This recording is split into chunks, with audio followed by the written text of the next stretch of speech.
Hello, and welcome back to the Test Drive Podcast, brought to you by Sport Car USA. I'm your host, Lee Bodette.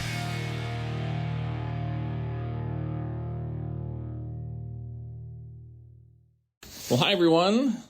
Welcome to our Test Drive Podcast number 52. I'm Lee Bodette, your host. A little background on me. I've been a radio broadcaster for over 40 years, host a Sunday morning radio flea market show on WOKO in the Burlington, Vermont area. Been doing that for like 36 years on Sunday morning between 8 and 11. Kind of only doing it once a month now. I host a series called Test Drive on the YouTube channel, and I'm the front man and host of Sport Car USA. And yes, we are Sport Car USA.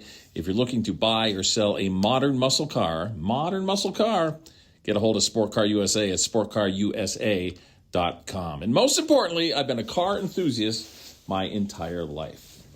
Sport Car USA, based in St. Albans, Vermont.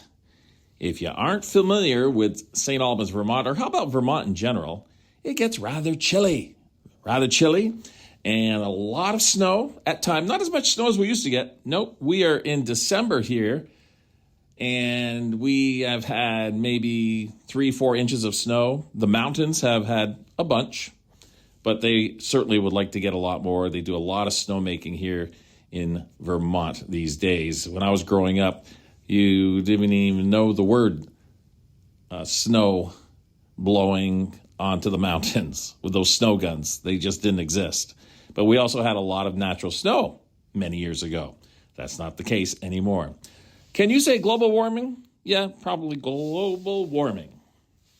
So I thought we would talk about winter storage, since here you got to put your car away usually around October 15th or so. I usually do mine November 1st. As I mentioned, the seasons keep changing year to year to year. The longevity of fall and the beginning of winter, not on schedule as it has been in so many years past. I usually put my vehicle away around November 1st, maybe November 15th. This year I was late, and it was actually the end of November that I got my Corvette and my Mustang into storage. What kind of storage are we talking about? If you have a heated garage, obviously, that's a wonderful thing. Climate control is the way to go. Rather expensive, but if you have that at your home or wherever you're keeping your prized possession or possessions, that's the way to go. I have a cold garage. It's not heated. Luckily, I've never seen a mouse in my garage. We'll get into that a little bit later on, but rodents, most particularly mice, are nasty. As most of you know, they can go through a hole that's the size of a pinhole, and they can wreak havoc with your vehicle, most notably getting into the wiring. I've heard all kind of horror stories about mice, what they do to vehicles. One thing I want to do before I get my car ready for winter storage, I want to gas it up. I want to get a full tank of gas. And after I get that full tank of gas, I will put stable winter storage, or there's another product out. It's called Seafoam. Have you heard of Seafoam? I had never heard of Seafoam. My 66 Mustang, this is a few years back, it was running rather rough. I mean, it was rough. I would like glide through an intersection. Next thing I know, my car shut off. It's like, what's going on here with the carburetor in particular? Went to a local parts store, and I was talking to the guy behind the desk or counter, and he said, have you ever tried Seafoam? I said, well, what is Seafoam? He said, all the youngsters love it. I said, the youngsters? He says, yeah, with the Hondas and the Toyotas, and they're all jacked up. They use Seafoam to clean everything in the injection areas. And in your particular case, you got an old Mustang, to clean out that carburetor in your old Mustang. I tried it, 1 can. It was like amazing. It was like magic. Ever since I've used Seafoam in the old Mustang, it has run like a top. Just incredible. So you can use that as a storage liquid as well. So either stable winter storage or Seafoam. That's what I use. Then I want to detail my car. Don't go crazy with it, but I want to make sure that all the bugs and contaminants are off the vehicle. I use Quick Detailer, or Mother's has a product that is pretty much the same. Go around the car. Try not to scrub too hard. Always using a microfiber cloth, of course, and always checking that microfiber cloth to make sure it does not pick up any contaminants that you will continue to rub on another area, if you know what I mean. You always want to keep a clean microfiber cloth, turning it and checking on it on a regular basis. Then you're going to wash your vehicle. Do a great wash job on it. What kind of detergent do you use? I will probably use like a Meguiar's car wash. My vehicles do not have a ceramic coating on them. I know that's very popular these days. And I think we're going to do a separate podcast on ceramic coating and ceramics, for that matter, down the road, because you can pay $1,500, $3,000 for a ceramic coating, or you can go to the store and get all these different products that claim they're ceramic coating. I'm not really sure what's the best way to go. I had my old Corvette, and I say old, it was a 2020 Corvette, ceramic coated. It was around $1,500. Yes, it looked great, but was it worth it? I don't know. I don't really drive my vehicles a whole lot. I know some of you people are drivers out there. Hey, you got to use them, right? I'm pretty particular with my vehicles, but when I drive them, I have a lot of fun. And my vehicle is in a garage. So the typical ceramic coating, I guess, is around 7 years as far as the warranty goes. Mine would probably last a lifetime because it's mostly garaged. Getting back to the wash. After you wash your vehicle, want to make sure it's nice and dry, of course. I use a leaf blower. I bought this special attachment. I think it was through Amazon.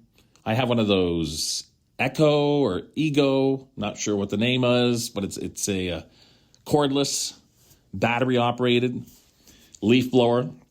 And the attachment I bought is like a small cylinder instead of the long one when you're blowing leaves. This one's smaller, so it's condensed, and you can really get into the cracks. You don't have to worry about possibly dropping the leaf blower or scratching your vehicle with that long tube of the leaf blower extension. So I just got that and very pleased with it so far. I want to make sure it's nice and clean and dry. And after I use the leaf blower, I will go around with either a chamois or one of those drying towels. Chamois really aren't as popular as they used to be. You know, you put them in the water, you wring them out, and you chamois your car. Now they have these towels that will hold gallons of water, and they seem to work much better when you're drying your vehicle. Then I want to open up the doors to the cars. I want to open up all the doors. Hopefully it's a nice day and it's a warm day. You don't want to do this, obviously, when it's really chilly out because everything's going to freeze up on you. You want to make sure that car is completely dry inside and out. So I open up the doors, let it dry for a few days or a few hours, depending on, what your situation is. And you'll see that the water will drip out. The wheel, not the wheel wells, but the rocker panels, things like that. I'll wipe those down with a clean microfiber cloth, and sometimes I'll even put some Quick Detailer on that. I don't really do much with the inventory. Not the inventory. I don't do much with the interior of the vehicle. I usually wait till spring to make sure that's nice and tidy. I don't smoke and I don't eat in my cars, things like that. So generally, it's just dust that I have to worry about with the interior. One thing I did get this year, and just trying them out, are tire ramps. They're supposed to help flat spots in your tire so you don't get the flat spots while the car just sits there. I think it's a good idea. They look great. It looks like almost that my cars are on display. They aren't that expensive. I bought 2 sets, one for the Mustang, one for the Corvette. I think it was around $270. They're really heavy duty, and they aren't going anywhere. I've got them on a tarp. That's the other thing you want to do is put down a tarp if you have a cold floor, which mine is cold, being an unheated garage. And then I put the ramps, the tire ramps, on that tarp, and the car just rolls right up on them. I got to tell you, I was a little nervous first time when I used these tire ramps because you got to give it some gas to get up onto those tire ramps. Now, they aren't real thick, but enough where you can feel it as you're backing up, and then you give it some gas, and next thing you know, you're on the ramp, the little bow in the ramp. A little scary that I was going to go over that. And in back of me is a concrete wall. So that was a little crazy the first time I used them, but so far, so good. I think I'm going to enjoy them a lot. I do put a battery tender on the vehicles. I do start them up maybe once a month, sometimes once every 2 months, but the battery tender is very key. Getting back to mice, I've never had any mice issues in my garage. What do I do around the vehicle? I will probably put a rag into the exhaust pipes.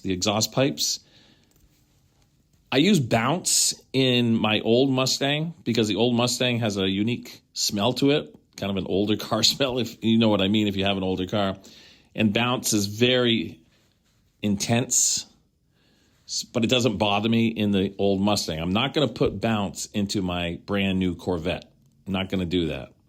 I will put Bounce around the vehicle on the outside of the vet, but not inside the vet. Somebody also told me to try Unstoppables. I believe that's what they're called. Unstoppables, the little pellets, you throw them into your wash when you're washing your clothes. And they have a pretty intense smell as well. But again, that's fine for the old Mustang, but not going to do it on a new vehicle. Mothballs, remember how everybody used to put mothballs? Mothballs are just stinky. They just are stinky. I wouldn't even put those in my old Mustang. Some people say peppermint is the way to go. So we'll have to do another podcast on ways to get rid of mice. Different theories and different products that you may use to eliminate the mice problem that you may have. Hopefully you don't have that mice problem. Covering up the car. Yes, I bought a nice car cover for the Corvette. The Mustang has an older car cover. Will I use it? Yes. But at times I will also just put, if you're on a budget, just some blankets, some nice soft blankets over the top of the vehicle. So that's pretty much it. That's the winter storage here in St. Albans, Vermont that I use because they use salt and brine on the roads. You want to get your vehicle in. You don't want to get caught before the winter actually does, in fact, hit.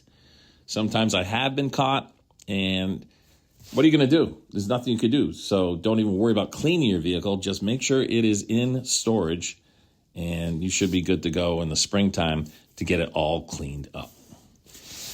That is podcast number 52. Want to thank everyone for listening. I'm Lee Bodette, your host. Be sure to check out our test drive series on YouTube. And if you're looking to buy or sell a modern muscle car, don't forget us here at Sport Car USA, sportcarusa.com. We'll see you next time on our next test drive podcast. And remember, let's never forget the men and women serving this great country of ours. Goodbye, buddy.